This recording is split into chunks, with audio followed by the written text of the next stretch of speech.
الحمدللہ ڈھیروں دعاؤں کے بعد، التجاؤں کے بعد،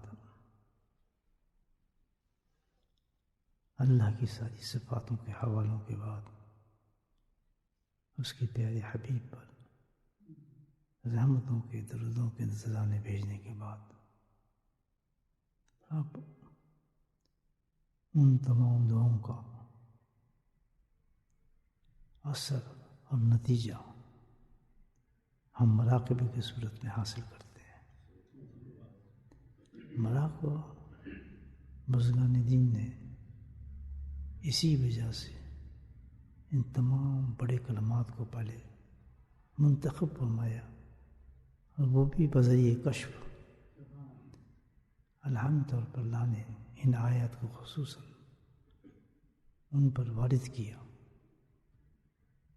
اور پھر اصل مقصد جو تھا سلوک میں وہ تو مراقبہ ہے۔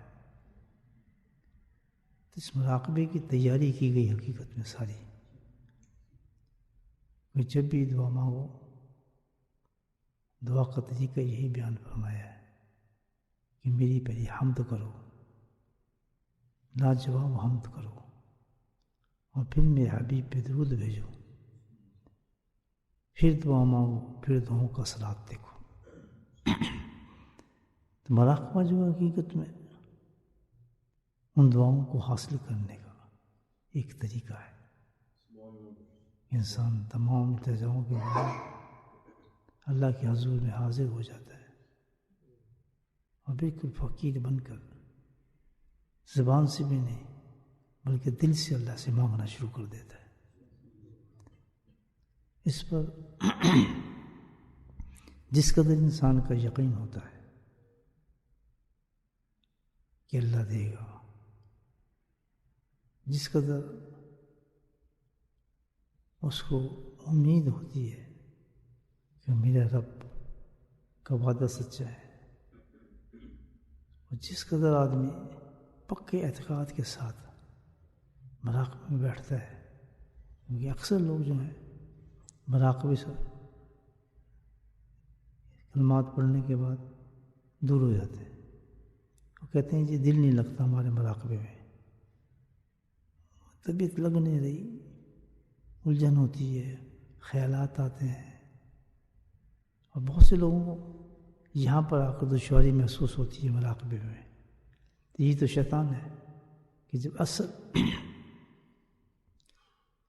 اصل وقت آیا، اس وقت میں شیطان نے اٹھا دیا، تمام فیض و برکات سے محروم ہو گیا وہ شخص۔ تو کبھی بھی مراقبے کو ضائع نہ کریں، ملتا ہے اور ضرور ملتا ہے۔ اس نے بٹھایا ہے، اس نے الحمدللہ کلمات پڑھائے ہیں، اس نے درود پاک پڑھوایا ہے، اس نے دعا کلوائی ہیں، اس لیے کہ وہ ہمیں دینا چاہتا ہے، ورنہ کیوں ہم سے سب کچھ کھلواتا؟ دے گا کب، کیسے دے گا، کہاں سے دے گا، یہ اس کی حکمت ہے۔ بہت سے ایسے دشوار کام، مشکلیں، پریشانیاں جس کا حل ہے ہی نہیں ہمارے سامنے، ہم سوچ بھی نہیں سکتے، لیکن رب کریم ایسا ہے، رؤوف الرحیم ایسا ہے، قادر مطلق ایسا ہے کہ وہ اپنی حکمت سے اگر اس کے لیے بہتر ہے، کیونکہ پھر اس بندے سے محبت کرتا ہے نا اللہ تعالیٰ، یہ غلط مانگ رہا ہے اس کو نہیں پتا، تو اگر بہتر ہے تب دیتا ہے، ورنہ کبھی نہیں دے گا وہ۔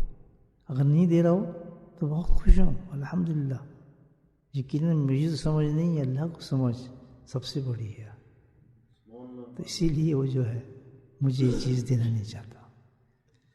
تو میرے دوستو، مراقبہ جو ہے بڑی چیز ہے۔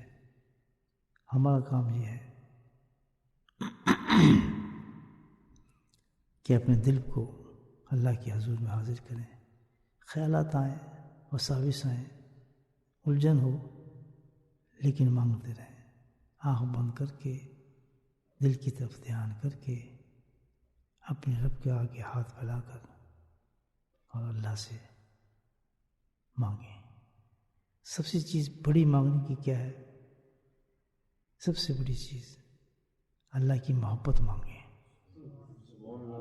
اللہ کی محبت مانگیں، اور جب وہ مل گیا تو سب کچھ مل گیا۔ حقیقت یہ ہے، اسی کو مانگیں بس۔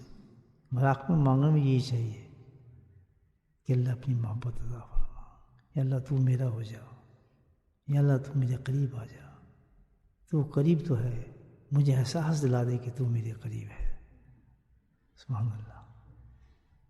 تو دوستوں مراقبہ کریں، دل کی طرف توجہ کریں، دل کو خیالات سے صاف کریں، اور پھر اللہ کے حضور میں اپنے آپ کو پیش کریں۔ Remember Allah subhanahu wa ta'ala in your heart with the Ism Mubarak Allah, Allah, Allah. Bismillahirrahmanirrahim. Alhamdulillahi Rabbil Alamin. As-salatu was-salamu ala Sayyidina wa alihi wa sahbihi ajma'in. Allahumma salli ala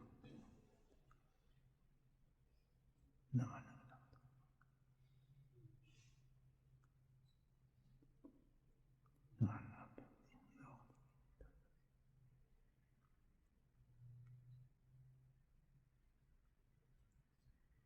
Yahya Qayyum بدعوتك